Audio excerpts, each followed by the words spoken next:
is the way the law is being used as a battering ram to break down traditional moral values and to establish moral relativism as the new orthodoxy.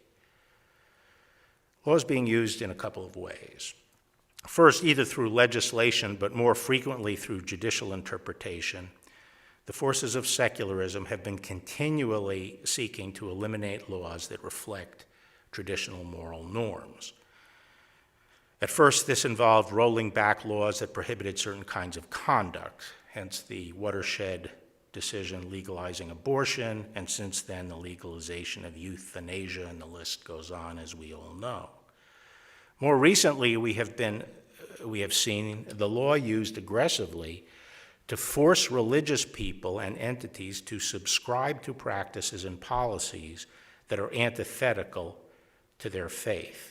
The problem is not that religion is being forced on others. The problem is that irreligion is being forced. Secular values are being forced on people of faith. This reminds me of the way Roman emperors just couldn't leave the minority of Christians in the empire alone, although they were loyal to the emperor. They couldn't leave them in peace. They would mandate that they had to violate their conscience by offering religious sacrifice to the emperor as a god. Similarly today, militant secularists do not have a live and let live spirit. They are not content to leave religious people alone to practice their faith. Instead, they seem to take delight in compelling people to violate their conscience. For example, the last administration sought to force religious employers, including Catholic religious orders, to violate their sincerely held religious views by funding contraceptive and abortifacient coverage in their health plans. And similarly, recently, California has sought to require pro-life pregnancy centers to provide notices of abortion rights. This refusal to accommodate the free exercise of religion is relatively recent. Just 25 years ago, there was a broad consensus in our society that our laws should accommodate religious belief. In 1993, Congress passed the Religious Freedom Restoration Act. The purpose of the statute was to promote maximum accommodation to religion when the government adopted broad policies that might impinge on religious practice.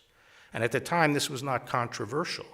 It was introduced by Chuck Schumer with 170 co-sponsors in the House, and was introduced by Ted Kennedy and Orrin Hatch with 59 co-sponsors in the Senate, and it passed the Senate by 97-3. But recently, as the process of secularization has accelerated, this statute has come under assault, and the idea of religious accommodation is falling out of favor. Because this administration firmly supports accommodation of religion, the battleground at this time has largely shifted to the states. Some state governments are now attempting to compel religious individuals and entities to subscribe to practices or to espouse viewpoints that are incompatible with their religion. Ground zero for these attacks on religion are the schools, and to me, this is the most serious challenge to religious liberty today. For anyone who has a religious faith, by far the most important part of exercising that faith is teaching that religion to your children, the passing on of the faith. There is no greater gift we can give our children and no greater expression of love. And for the government to interfere in that process is a monstrous invasion of religious liberty. Yet, this is where the battle is being joined, and I see that is being waged on three fronts. The first front relates to the content of public school curriculum. Many states are adopting curriculum that is incompatible with traditional Judeo-Christian principles, according to which parents are attempting to raise their children. And they often do this without any opt-out provision for religious families. Thus, for example, New Jersey recently passed a law requiring public schools to adopt an LGBT curriculum that many feel is inconsistent with traditional Christian teaching. Similar laws have been passed in California and Illinois. And the Orange County Board of Education in California issued an opinion that, quote, parents who disagree with the instructional material related to gender identity, gender expression, and sexual orientation may not excuse their children from this instruction. Indeed, in some cases, the schools may not even warn parents about the lessons they plan to teach on controversial subjects relating to sexual behavior and relationships. This puts parents who dissent from the secular orthodoxy to a difficult choice. Try to scrape together enough money to send their kids to private school or homeschooling, or allow their children to be inculcated with messages that they fundamentally reject. The second axis of attack in the realm of education are state policies designed to starve religious schools of generally available funds and encouraging students to choose secular options rather than religious schools.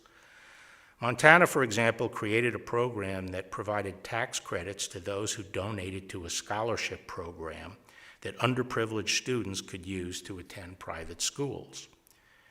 The point of the program was to provide a greater parental and student choice in education and to provide better education to needy youth. But Montana expressly excluded religious-affiliated private schools from the program.